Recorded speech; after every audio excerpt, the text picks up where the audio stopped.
여기에 만나는 저 지점이 연희 삼거리. 그리고 여기서 뒤쪽으로 넘어가서 저기가 전에 명기대학교. 그리고 이 뒤에 있는 이 지역이 가재울 뭐 이런 곳입니다. 그래서 아파트들 원래 더 작은 집들이 가득했었는데 다 아파트들로 이렇게 가득 이렇게 들어섰습니다.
오늘 제가 할 이야기는 여기 있는 것처럼 그냥 연희동 사용설명서예요.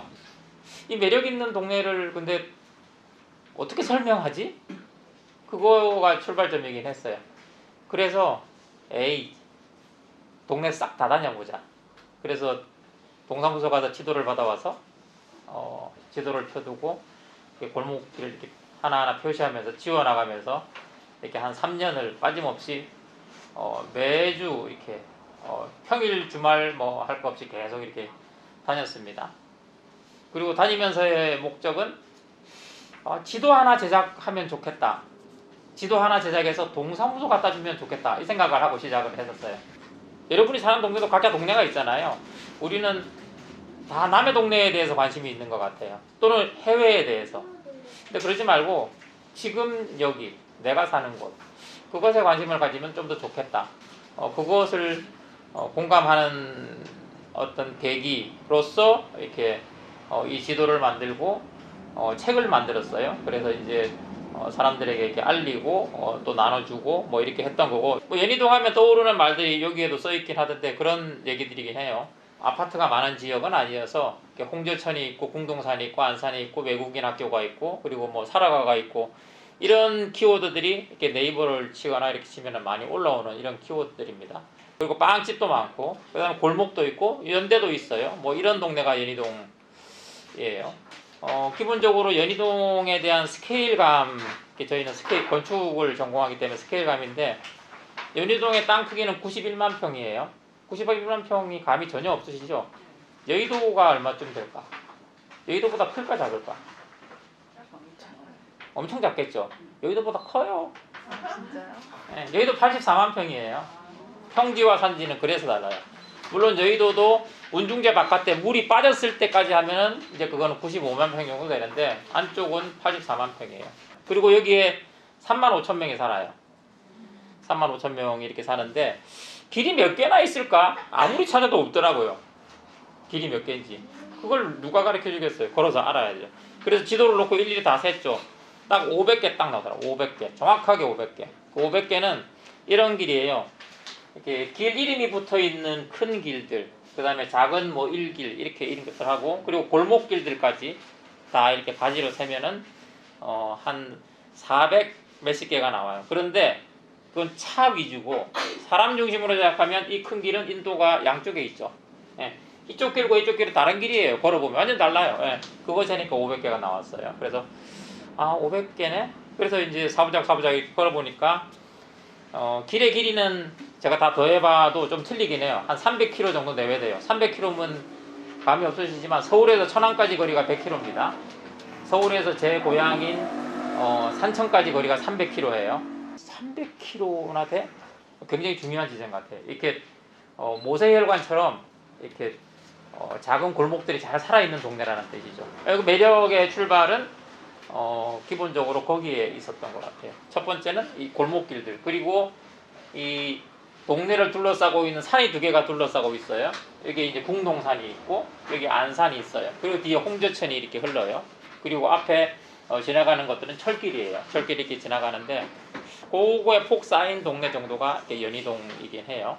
이렇게 평화롭게 느끼는 그 매력은 이 산에서 바라본 시선, 그 다음에 산을 벗어나지 않는 낮은 집들이 이렇게 펼쳐져 있는 모습. 연희동은 600살 됐어요. 600살 됐는데 왜 600살이라고 제가 단언하냐? 연희동이라는 연희의 이름은 세종대왕이 지었거든요.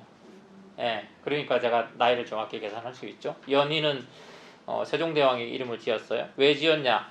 저 아버지를 위해서 궁을 하나 짓고 이름을 연희라는 당호를 지어서 여기다 씁니다. 기쁨이 넘치는 곳, 이렇게 해서요. 이런 주제들로 궁동산, 땅의 경계, 길, 담장의 풍경, 기분 좋은 동네의 길, 안산, 그리고 어떤 사이, 그 다음에 빵맛. 이 동네에서 왜 빵맛을 쫓는지는 이따 설명을 드릴게요. 그리고 동네에 있는 큰 집과 작은 집, 그 다음에 나무들에 대한 이야기. 이 동네는 지금은 여러분이 서 있는 이 자리는 연남동이긴 해요. 연희의 남쪽, 예, 그 연희의 남쪽이고, 그래서 그거에 대해서 궁금해서 열심히 찾아다녔고, 또 밤에 대해서, 달빛 걷기에 대해서도 한번 썼어요. 그리고 동네를 울리는 어떤 소리들에 대해서, 그리고 동네에 남아있는 1번지 땅의 흔적들에 대해서, 그리고 집을 꼭 항상 새로 지어야 되나, 잘 고쳤으면 좋겠다, 뭐 그런 생각들. 그리고 동네에 산다는 거는 이렇게 객관적으로 믿는 게 아니고 내 스스로 이렇게 참여해서 이런 것들도 중요하다, 뭐 이런 생각들이 들어서 썼고, 그래서 이제 만든 지도가 여러분들이 보고 있는 그 지도고, 사실 연희동 이렇게 오른쪽은 안산이라고 하는 굉장히 큰 산이 있어요. 이렇게 이 안산 밑이 서울의 무학대사가 서울의 수도를 정할 때 네 군데 후보지 중에 한 군데이긴 했어요. 안산 근처가 여기도. 근데 여기는 스케일이 좀 작았어요. 왜 안 정해졌는지 모르겠지만 대신 그만큼 꽤 괜찮았다, 뭐 이런 뜻이기도 하죠. 동해 경계는 안산의 정상에서부터 반쪽 연세대에 이렇게 통해서 이 하천이 있었던 홍대천까지 이렇게 전체를 갖다 이렇게 아우르고 있습니다. 근데 이제 연희동은 운이 좋아요. 이 동네가 그대로 있는 거는 하천이 지나가고 여기에 이렇게 있더라도 산 두 개가 있고 이렇게 있는데, 서울의 가장 큰 매력은 뭐라고 많은 사람들이 설명하냐면 동네에 아무리 사부작거리면서 변해도 서울을 둘러싸고 있는 산, 그 다음에 하천, 한강, 그거는 변하지 않았어요. 그것이 서울이라고 하는 도시를 가장 강력하게 다른 곳과 차별할 수 있는 지점이거든요. 연희동도 닮았어요. 연희동도 어떻게 뭐 변하더라도 여기 있는 궁동산과 안산, 그리고 홍제천이 그대로 있어요. 거기에 또 하나는 1920년대 기찻길이 생기면서 경의선 열차가 요 앞에 있는 저 열차길이에요. 그 길이 있는데, 지금 저희는 여기 있어요. 연남정이라고 하는데 여기 있어요. 요 경계에 있습니다. 여기에 요 기찻길 위까지가 연희동인데, 그래서 더 이상 이쪽이 팽창하지 못하고 딱 막혀 있어요. 여기도 산으로 막혀 있는데 여기도 뭔가 확장될 수 있는데 여기는 왜 확장 못 됐냐? 학교 두 개가 딱 막고 있어. 연대하고 서울 외국인 학교가 이렇게 막고 있어요. 연대는 1910몇 년도에 이 지역에 아주 큰 땅을 사서 이렇게 지었어요. 그때는 연대가 아니고 연희 전문학교였죠. 연희 전문학교하고 세브란스가 말도 안 되게 합쳐져 갖고 연세가 된 거니까 연희 전문이었어요. 그 연희는 이 연희예요. 이 땅은 왕실의 무덤터였어요. 그거를 왕창 통째로 샀어요. 그래서 이제 연대가 이쪽으로 들어왔고, 지금도 여기에는 묘라고 하는 것들이 꽤 남아 있습니다. 여기가 연대예요. 여기가 연대. 연대 이쪽 지역, 여기가 동네에서는 제일 오래됐어요. 제일 오래됐다는 뜻은 뭐냐면, 이 땅이 600년 정도 돼서 오래된 땅인데, 여기는 우리 잠실이라고 있잖아요. 저 멀리 가면 여기도 잠실이에요.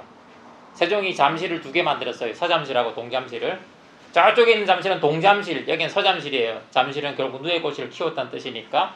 연희궁을 만들고 연희궁 근처에는 누에꼬치를 키우는 이렇게 잠실 도감이 있었어요. 그래서 있었다는 얘기는 사람이 있었다는 얘기고 행정도 있었다는 얘기고 마을이 있었다는 뜻이죠. 그러니까 마을이 있었다고 단언을 하는 거고, 일제시대 말까지 그냥 이렇게 그대로 가요. 그러다가 이제 여기 연대가 들어오고 하면서 그거에 맞선 어떤 지역들에 사람들이 많이 살고, 그러면서 동네가 이렇게 확장이 되는데, 나머지 이 동네가 이렇게 지금의 모습으로 이렇게 된 거는 사실은 서울시장 2사람 때문이긴 해요. 1960년대 여기도 이렇게 기본적으로 도시계획 비슷한 걸 이렇게 해가지고 땅을 깍두기로 이렇게 섭니다. 그래서 그때 이렇게 불화했어요. 그리고 그거에 맞는 단독주택이 대량으로 공급됐고, 1968년에서 1972년 사이에요. 1년에 1000채씩 지어졌어요. 그렇더라고 보니까, 통계를 보니까 황당하게. 그래서 그렇게 지어진 동네인데, 묘하게 느낌이 그대로 잘 남아있는 거는 되돌아보면 산도 있지만, 당시에 지금도 그렇지만 길들을 낼 때 옛날에 있었던 그 길, 옛날에 있었던 물길을 따라서 길을 내요. 길과 물길. 지금 물길은 숨어 있는데 길은 남아 있어요. 그대로. 도로의 형태가 물길의 형태 그대로예요. 그러니까 이렇게 사실은 강남원 개발했을 때 깍두기였잖아요.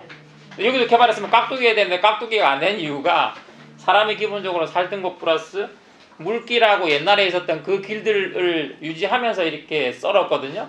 그러다 보니까 깍두기하고 깍두기 아닌 게 묘한 게 딱 조화가 돼서 동네가 됐어요.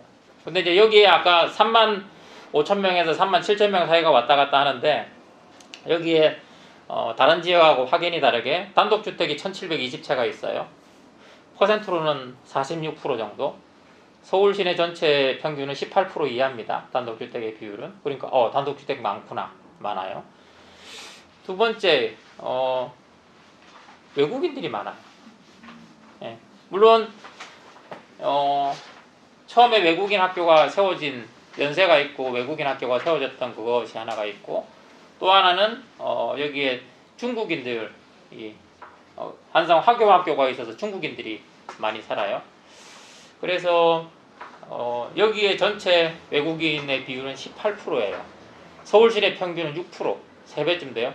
굉장히 높은 거죠.